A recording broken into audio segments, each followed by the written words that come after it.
Hello friends, welcome to अंकुरन academy. Friends, previous class में हम लोग डिसीज के बारे में डिस्कस कर रहे थे, तो आज हम नेक्स्ट पैथोजन के बारे में डिस्कस करेंगे। नेक्स्ट पैथोजन कौन सा है? हमारा फंगस। फंगस के बारे में देखते हैं। तो देखिए, जो फंगस है आपका वो कैसा है? फंगस जो है एक कोशिका से मिलकर बना होता है या बहुकोशिकीय से बनकर मिलकर बना होता है। तो फंगस का पहला पॉइंट लिख लीजिए।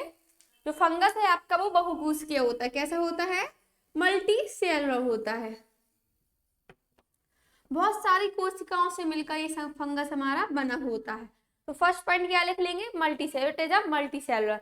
नेक्स्ट क्या है? जो फंगस है आपका वो ग्रो कहाँ होता है? नमी में ग्रो होता है। फंगस जो है आपका, कवक जो है वो कहाँ ग्रो होता है? ह्यूमिडिटी, नमी में आपका फंगस ग्रो होता है। तो नेक्स्ट पॉइंट क्या लिख लेंगे?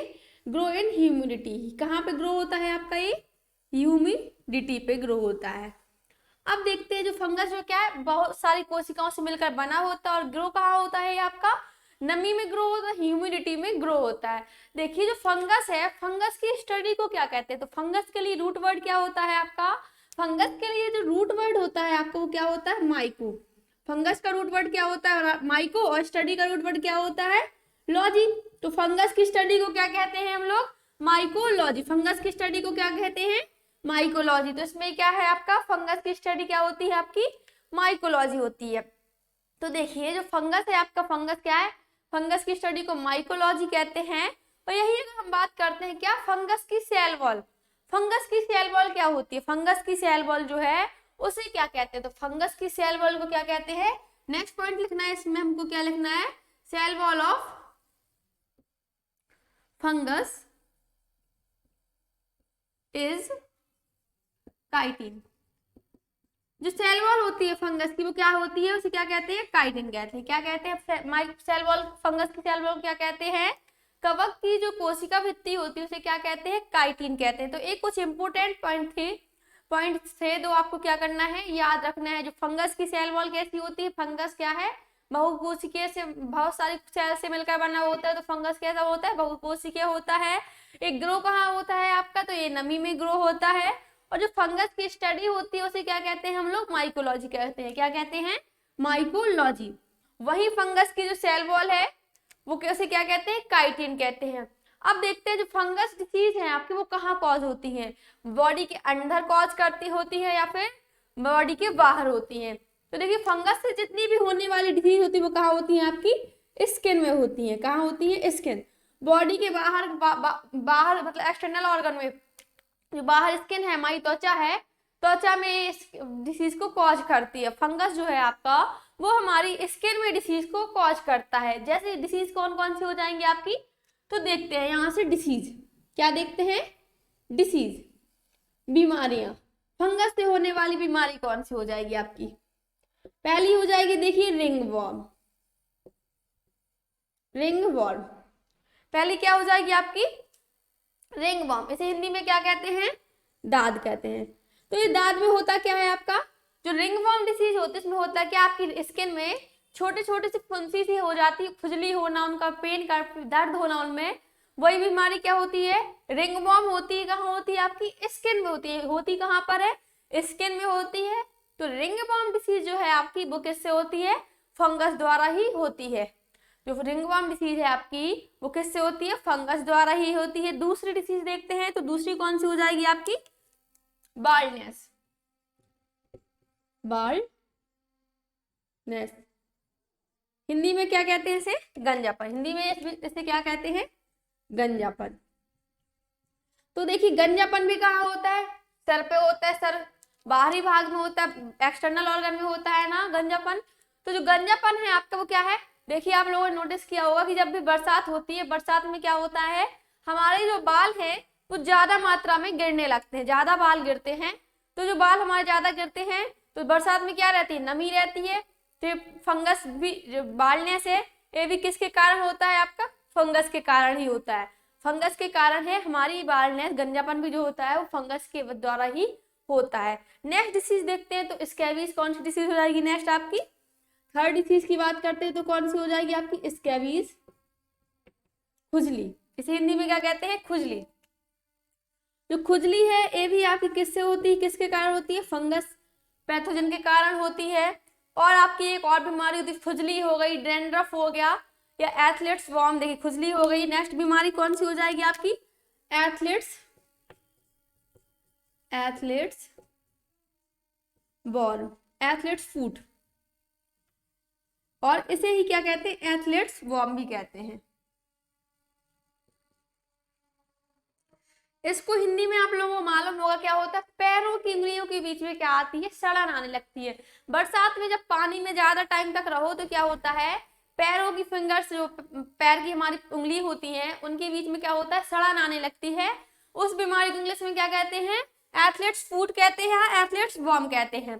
तो ये बीमारी भी आपकी पैथोजन फंगस के कारण ही होती है। आपके फंगस कौन कौन से होते हैं, तो फंगस के एग्जाम्पल और देख लीजिए कौन कौन से होते हैं। जैसे मशरूम हो गया आपका, मशरूम हो गया, ईस्ट मतलब खमीर हो गया, ये आपके क्या है, फंगस के एग्जाम्पल होते हैं। तो ये क्या था आपका फंगस के बारे में। सिर्फ फंगस के बारे में आपको डिसीज का नाम याद रखना है कि कौन सी बीमारी फंगस के कारण होता है। तो देखिए रिंग वॉर्म जो है आपकी फंगस के कारण ही होती है, बॉल्डनेस हो गया, स्कैबीज हो गया, एथलीट्स फूट या एथलीट्स वॉर्म हो गई, ये सारी बीमारियां आपकी पैथोजन फंगस के कारण होती हैं। फंगस की स्टडी को माइकोलॉजी कहते हैं। अब हम लोग नेक्स्ट पैथोजन प्रोटोजोआ के बारे में देखेंगे।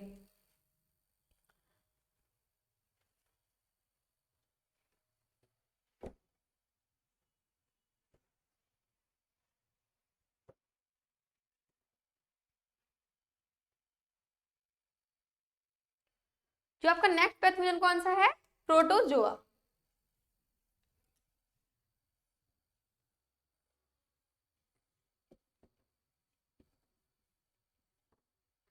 प्रोटोजोआ, जो नेक्स्ट पैथोजन क्या है आपका, प्रोटोजोआ। तो देखिए जो प्रोटोजोआ है, तो प्रोटो का मतलब क्या होता है, फर्स्ट। प्रोटो का मतलब क्या होता है, फर्स्ट, और जुआ का मतलब क्या होता है, एनी। तो देखिए जो प्रोटोजोआ है, प्रोटो का मतलब हो गया फर्स्ट, और जुआ का मतलब क्या होता है आपका, एनिमल। तो प्रोटोजोआ है, फर्स्ट पॉइंट क्या लिख लेंगे, तो फर्स्ट एनिमल जो है, प्रोटोजोआ क्या है आपका, पहला जानवर है, क्या है, फर्स्ट एनिमल है। ओके, जब ये फर्स्ट एनिमल है आपका, तो ये क्या होगा, एक कोशिका से बना होगा या बहु कोशिका से बना होगा। जो फर्स्ट एनिमल है तो ये कैसा होगा आपका, यूनिसेलुलर होगा। तो इसे फर्स्ट पॉइंट क्या लिख लेंगे, फर्स्ट एनिमल, और सेकंड क्या हो जाएगा आपका, इट इज यूनिसेलुलर। ये क्या है आपका, एक कोशिका होता है, ये आपका एक कोशिका से बना होता है। और जो आपका प्रोटोजोआ है वो क्या है आपका, कैसा है, पैरासाइट है। क्योंकि जो प्रोटोजोआ है वो डिपेंड किस पर रहता है, दूसरों पर डिपेंड रहता है खाना के लिए। और जो दूसरों पर डिपेंड रहता है वो क्या कहता है, क्या कहलाता है आपका, पैरासाइट कहलाता है। क्या कहलाता है, पैरासाइट। तो इसमें नेक्स्ट पॉइंट क्या लिख लेंगे, that they are parasite. Next point क्या लिखना है इसमें हमें, दे आर पैरासाइट। तो आपको प्रोटोजोआ में से 3 पॉइंट्स याद रखना है कि जो प्रोटोजोआ है वो आपका कैसा है, फर्स्ट एनिमल है। और जो प्रोटोजोआ कैसा है, एक कोशिका से मिलकर बना होता है। और प्रोटोजोआ कैसा है, दूसरों पर खाने के लिए दूसरों पर डिपेंड रहता है, इसलिए कैसा होता है, पैरासाइट कहलाता है, दे आर पैरासाइट। अब देखेंगे यहाँ से हम लोग क्या, प्रोटोजोआ से होने वाले डिसीज।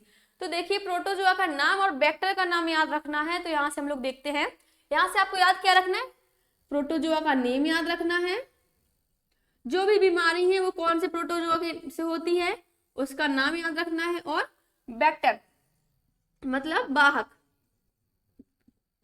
वाहक का नाम याद रखना है कि जो आपका क्या है, कौन सा वाहक किसके द्वारा ये फैलती है, कौन सा प्रोटोजोआ होता है और कौन से वेक्टर के द्वारा ये फैलती है। तो देखिए डिसीज देखते हैं। पहली डिसीज कौन सी हो जाएगी आपकी, जो प्रोटोजोआ से होने वाली बीमारी है वो कौन सी हो जाएगी आपकी, मलेरिया।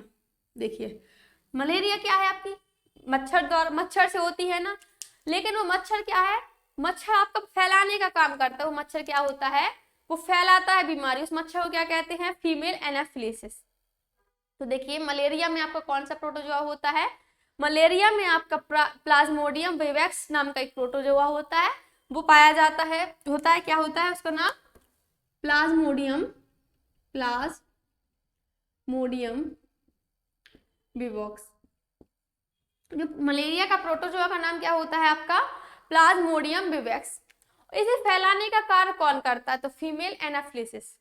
इस मलेरिया जो बीमारी है आपकी, इसको फैलाता कौन है, तो फीमेल एनाफिलिसिस, मतलब फीमेल एनाफिलिसिस नाम का मच्छर होता है, वो क्या करता है, फैलाता है इस बीमारी को, जिसको भी काट लेता है वो बच्चा, वो से क्या हो जाता है, मलेरिया हो जाता है। जब मलेरिया होता है तो क्या होता है, हाई फीवर हो जाता है, बहुत ज्यादा हाई फीवर होता है। और उसमें टाइम रहता है कि सुबह टाइम में अगर फीवर आ रहा है तो डेली कंटिन्यू क्या होता है, सुबह टाइम ही फीवर आएगा, या नाइट में आ रहा है तो नाइट में हाई फीवर रेगुलर बेसिस में आएगा। तो उसका सिम्टम्स क्या रहता है, मलेरिया में हाई फीवर होता है, लेकिन उसका टाइम भी सेट रहता है, किस टाइम वो फीवर डेली उसी टाइम पर ही आता है। तो देखिए मलेरिया का वेक्टर कौन हो जाएगा आपका, फीमेल एनाफिलिसिस। तो ये क्या था आपका, पहली बीमारी थी कौन सी, मलेरिया। मलेरिया में प्रोटोजोआ कौन रहता है, प्लाज्मोडियम विवेक्स होता है, और वेक्टर कौन रहता है मलेरिया का, फीमेल एनाफिलिसिस। नेक्स्ट डिसीज कौन सी है आपकी, स्लीपिंग सिकनेस। कौन सी है आपकी नेक्स्ट डिसीज, स्लीपिंग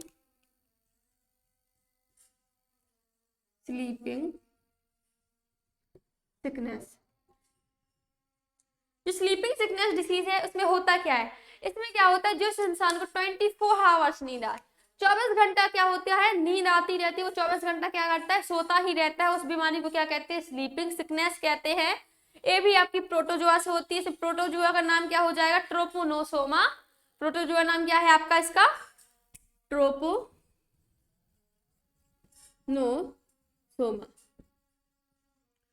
ट्रोपोनोसोमा। इसे प्रोटोजोआ, स्लीपिंग सिकनेस के प्रोटोजोआ नाम क्या हो जाएगा आपका, ट्रोपोनोसोमा। और इसे वेक्टर कौन होता है, तो सीसी फ्लाई। कौन सी वेक्टर होता है, इसका वेक्टर का नाम क्या है आपका, सीसी फ्लाई। तो ये क्या थी आपकी स्लीपिंग सिकनेस थी। स्लीपिंग सिकनेस में क्या है, प्रोटोजोआ का स्लीपिंग सिकनेस में आपको 24 आवर्स नींद आती रहती है, और प्रोटोजोआ का नाम क्या है, ट्रोपोनोसोमा। और जो आपका वेक्टर है वो कौन सा है, सीसी फ्लाई। अभी आपका एक लास्ट बीमारी है जो क्या है आपकी, काला अजर। लास्ट डिसीज क्या है आपकी, काला अजर। लास्ट बीमारी है आपकी कौन सी, काला अजर। इसे ही क्या कहते हैं, ब्लैक फीवर कहते हैं। क्या कहते हैं, ब्लैक फीवर। और इसे ही क्या कहते हैं, डमडम फीवर। जो काला अजर बीमारी है क्या है आपकी, काला अजर डिसीज है, इसे ही क्या कहते हैं, ब्लैक फीवर भी कहते हैं, और क्या कहते हैं, डमडम फीवर कहते हैं। जो काला अजर डिसीज है, काला अजर डिसीज का नाम, दूसरा नाम क्या है, ब्लैक फीवर, और नेक्स्ट नाम क्या है, इसे क्या कहते हैं, और डमडम फीवर भी कहते हैं। इसका प्रोटोजोआ का नाम क्या है, तो देखिए लिस्मोनिया। इसके प्रोटोजोआ का नाम क्या है आपका, लिस्मोनिया। जो काला फीवर और काला अजर, ब्लैक फीवर या डमडम फीवर है, इसके प्रोटोजोआ का नाम क्या है आपका, लिस्मोनिया। और जो ब्लैक, इसका क्या है, वेक्टर, वाहक क्या है, जो फैलाता कौन है, किसके द्वारा ये फीवर फैलता है, तो इसकी फीवर किसके द्वारा फैलता है, सैंड फ्लाई। किसके द्वारा ये फीवर फैलता है आपका, सैंड फ्लाई के द्वारा फैलता है। तो आपको सिर्फ प्रोटोजोआ में कुछ इतना ही याद रखना, 3 डिसीज है और कुछ इंपोर्टेंट 3 पॉइंट्स है। वो क्या क्या है, जो प्रोटोजोआ है वो आपका फर्स्ट एनिमल है, एक कोशिका से बना होता है और पैरासाइट है। कुछ 3 आपकी मलेरिया है, इसमें सिर्फ आपको याद क्या रखना है, प्रोटोजोआ का नाम याद रखना है और वेक्टर का नाम याद रखना है। जो भी बीमारियां हैं उसमें प्रोटोजोआ का नाम याद रखना है, और किसका याद रखना है नाम, वेक्टर का नाम याद रखना है। तो ये आपकी आज इन्फेक्टियस डिसीज, जो संक्रमक रोग थे वो उनके 4 पैथोजन के बारे में कंप्लीट हो गया है। अब हम लोग क्या करेंगे, नॉन इन्फेक्टियस डिसीज के बारे में डिस्कस करेंगे, असंक्रामक रोग के बारे में डिस्कस करेंगे।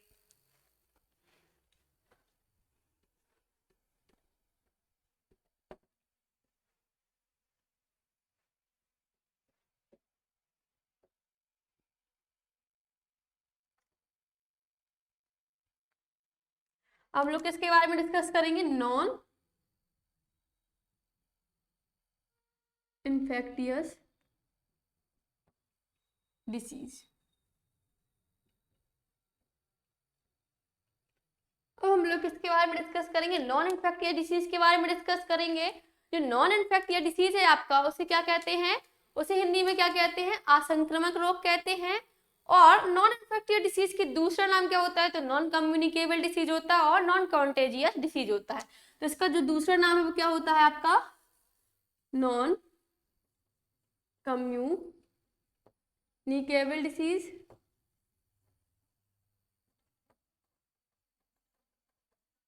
और एक और नाम होता है, उसे क्या कहते हैं, non contagious disease, non contagious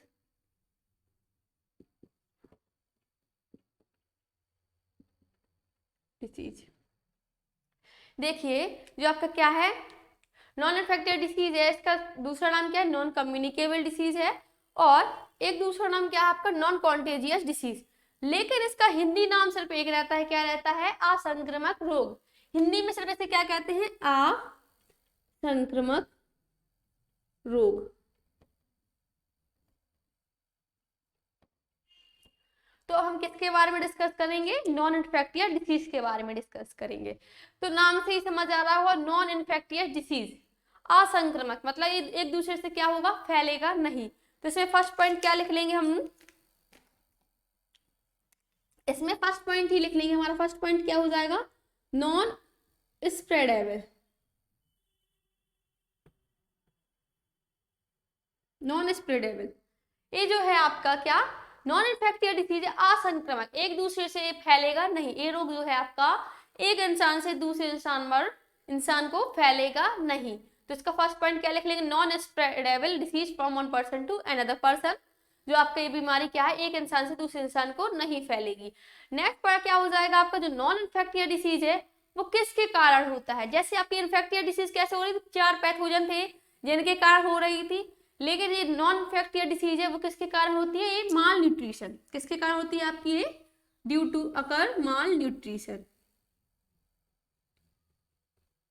ये आपकी ये है किसके कारण होती है, माल न्यूट्रिशन, कुपोषण के कारण। मतलब जैसे कोई भी न्यूट्रिशन आपके पोषक तत्व है हमारी बॉडी में कमी पड़ जाती है, जैसे विटामिन की, मिनरल्स की, प्रोटीन की, फैट की, इनकी कमी से जो बीमारी होती है वो कौन सी होती है, नॉन इन्फेक्टिव डिसीज होती है। और दूसरा लिख लेंगे माल फंक्शनिंग, माल न्यूट्रिशन या माल फंक्शनिंग के कारण डिसीज होती है। तो देखते हैं हम लोग क्या, जैसे क्या हो जाएगा आपका, माल न्यूट्रिशन की कमी से जो बीमारी होती है वो नॉन इन्फेक्टिव डिसीज होती है। जैसे क्या, आपकी अनेमिया, मान लीजिए जो आपकी क्या है, अनेमिया डिसीज है, अनेमिया डिसीज है, अनेमिया डिसीज है जो आपकी वो कैसी है, नॉन इन्फेक्टिव डिसीज है। क्योंकि अनेमिया डिसीज क्या है, विटामिन बी की कमी से होने वाला रोग जो होता है उसे क्या कहते हैं, अनेमिया कहते हैं। और विटामिन की कमी से होने वाली बीमारी को क्या कहते हैं हम लोग, माल न्यूट्रिशन की कमी से क्या हो रहा है आपका, नॉन इन्फेक्टिव डिसीज हो रहा है। तो देखिए जो अनेमिया डिसीज है विटामिन बी की कमी से हो रही है, तो ये कैसी बीमारी होगी, असंक्रामक रोग होगा। ये कैसा रोग होगा आपका, असंक्रामक रोग होगा। जैसे आपका दूसरा क्या हो जाएगा, मान लीजिए नाइट ब्लाइंडनेस, क्या हो जाएगा आपका, नाइट ब्लाइंडनेस, रक्तौंधी रोग।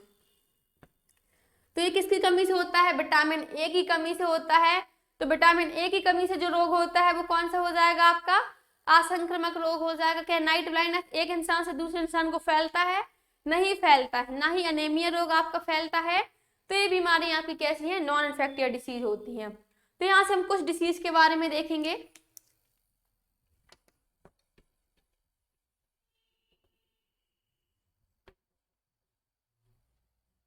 कुछ डिसीज देखेंगे, वैसे कौन सी हो जाएगी, पहली डिसीज आपकी ट्यूमर। देखिए ट्यूमर के बारे में देखते हैं। ट्यूमर भी आपकी कैसी डिसीज है, आपकी कैसा रोग है, नॉन इन्फेक्टियस डिसीज है, असंक्रामक रोग है। तो देखिए जो ट्यूमर है आपका, ट्यूमर होता क्या है, पहले हम लोग देखते हैं कि ट्यूमर जो है आपका होता क्या है। तो हमारी जो बॉडी है, बॉडी में क्या होता है, हमारी बॉडी में सेल्स क्या करती है, मरती है, फिर वहां उसकी जगह दूसरी सेल्स का निर्माण होता है। एक सेल खत्म होती है फिर उसकी जगह दूसरी सेल का क्या हो जाता है, फॉर्मेशन हो जाता है। तो लेकिन उसमें क्या होता है, सेल का फॉर्मेशन, दूसरी सेल का फॉर्मेशन होता है जब, तो उसके पहले वो सेल मर जाती है, मतलब सेल्स का रिप्लेसमेंट होता रहता है।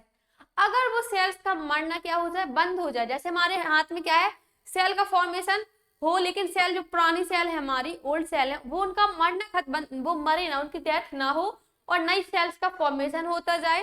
तो ये खट्टी नई सेल्स का फॉर्मेशन हो जाएगा, तो वहां पर क्या हो जाएगा, क्लॉट हो जाएगा, सेल्स का क्लॉट बन जाएगा, एक सेल्स का क्लॉट बन जाएगा। और उसी क्लॉट को हम क्या कहते हैं, ट्यूमर कहते हैं। उसी क्लॉट को क्या कहते हैं हम लोग, ट्यूमर कहते हैं।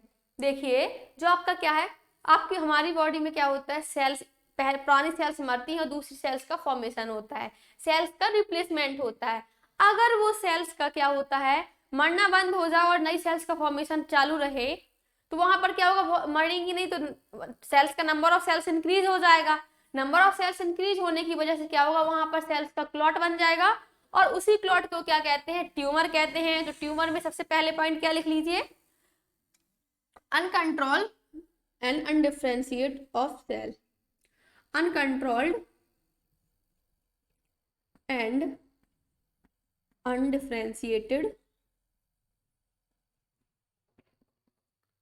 undifferentiated growth of cell। देखिए ट्यूमर में पहला पॉइंट लिख लीजिए, uncontrolled and undifferentiated growth of cell. जो ट्यूमर है आपका क्या है, पुरानी सेल्स का मरना बंद हो गया और नई सेल्स का फॉर्मेशन हो रहा है, इस तरह से आपकी बहुत सारी सेल्स का ब्लड क्लॉट हो जाएगा, उसी क्लॉट को हम क्या कहते हैं, ट्यूमर कहते हैं। और जो ट्यूमर है आपका वो कितने तरह का होता है, 2 तरह का होता है। ट्यूमर आपका कितने तरह का होता है, ट्यूमर जो है आपका 2 तरह का होता है, बेनाइन ट्यूमर, दूसरा मैलिगेंट ट्यूमर। देखिए जो आपका पहला क्या है, ट्यूमर 2 तरह का होता है, एक बेनाइन ट्यूमर, दूसरा कौन सा होता है, मैलिग्नेंट ट्यूमर।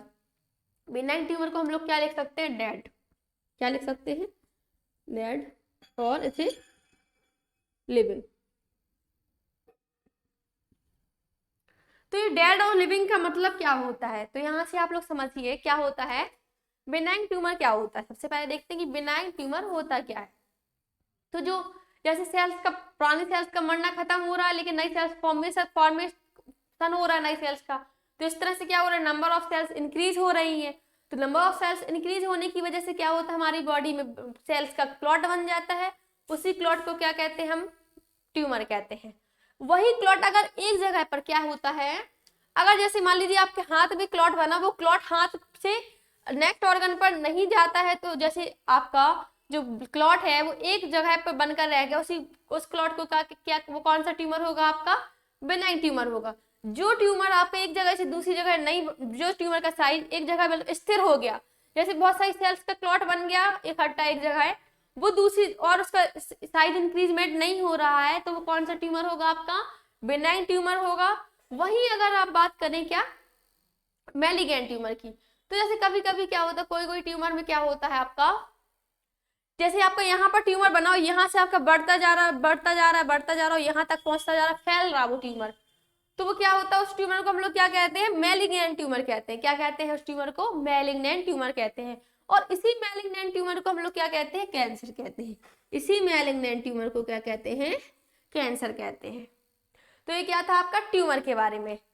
पहला जो बेनिग्नेंट ट्यूमर होता है, सॉरी बेनाइन ट्यूमर होता है जो आपका, वो क्या होता है, एक जगह बन जाता है, उसमें साइज उसका इंक्रीमेंट नहीं होता है कि जैसे यहाँ बना है तो यहाँ से चलते चलते यहाँ तक पहुंच जाए, तो ऐसा नहीं होता है जिस ट्यूमर में। वो कौन सा ट्यूमर कहलाता है आपका, बेनाइन ट्यूमर कहलाता है।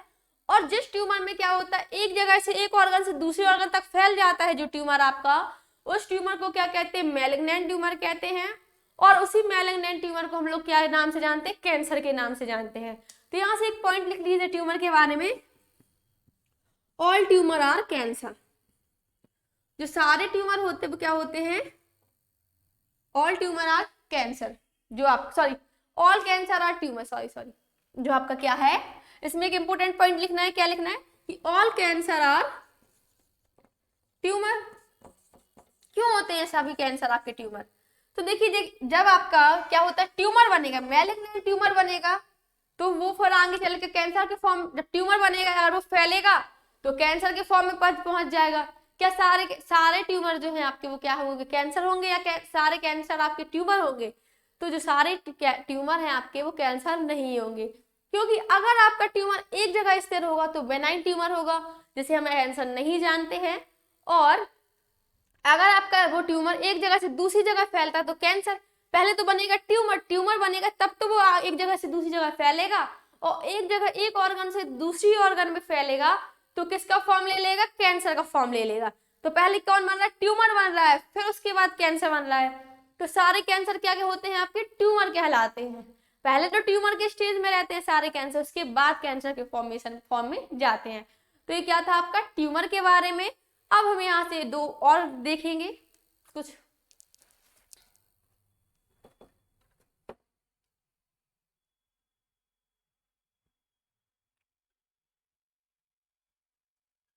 यहाँ से कुछ और देखना है, जैसे आपका क्या हो जाएगा, आपका हार्ट अटैक। हार्ट अटैक, दूसरा जैसे हो जाए कार्डियक अरेस्ट। ये दोनों किसके फॉर्म है, किसके टाइप है, आपके हार्ट फेल के। हार्ट फेल होता है जब आपका, तो हार्ट अटैक भी आ सकता है और कार्डियक अरेस्ट भी हो सकता है। तो हार्ट अटैक कब आता है और कार्डियक अरेस्ट कब होता है? तो देखिए जो हार्ट अटैक है वो क्या कब आता है, आपको हमने बताया था कि आपके जो ब्लड है आपका वो किस में फ्लो होता है, हमारी नसों के बीच में क्या होता है फ्लो, ब्लड फ्लो होता है। मान लीजिए ये क्या है, आपकी नस है, नसों के बीच आपका इस तरह से ब्लड फ्लो हो रहा है, और ब्लड फ्लो हो रहा है तो क्या है, जब हम लोग क्या कर ले, ज्यादा फैट, आपकी बॉडी हमारी बॉडी में फैट की मात्रा ज्यादा हो जाए तो क्या होगा, आपका नसों के बीच में इस तरह से आपका फैट जमने लगेगा। फैट फैट जमने लगेगा जब आपका, तो वो नसों के बीच में क्या होगा, जो गैप है उसका कम होने लगेगा। जब दो नसों के बीच में हमारा फैट जम जाएगा तो नसों के बीच का गैप जो है वो कम हो जाएगा। गैप कम होने की वजह से हमारे ब्लड सर्कुलेशन में प्रॉब्लम होगी, अच्छे से ब्लड सर्कुलेशन नहीं हो पाएगा। और जब अच्छे से ब्लड सर्कुलेशन नहीं हो पाएगा तो इसी स्टेज में क्या होता है, हम लोग को हार्ट अटैक आ जाता है। देखिए हमारी नसों में एक्स्ट्रा फैट के होने से ब्लड सर्कुलेशन अच्छे से नहीं हो पाता है, जिस वजह से क्या होता है, हार्ट अटैक कॉज होता है आपका। तो ये किसकी वजह से होता है, due to blood circulation problem, due to circulation problem. जो हार्ट अटैक है आपका वो किसकी वजह से होता है, सर्कुलेशन प्रॉब्लम की वजह से होता है।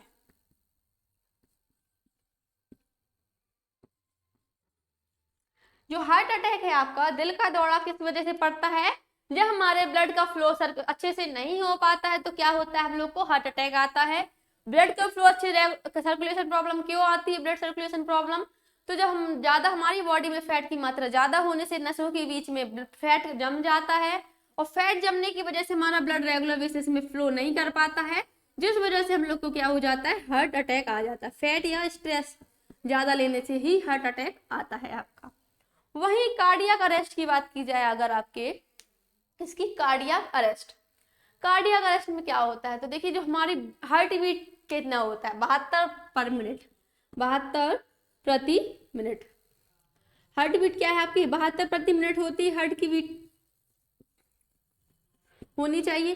अगर 72 प्रति मिनट की जगह हमारी 150 प्रति मिनट हो जाए हार्ट बीट, तो ये कैसी कंडीशन होगी आपकी, एबनॉर्मल कंडीशन होगी या नॉर्मल कंडीशन होगी।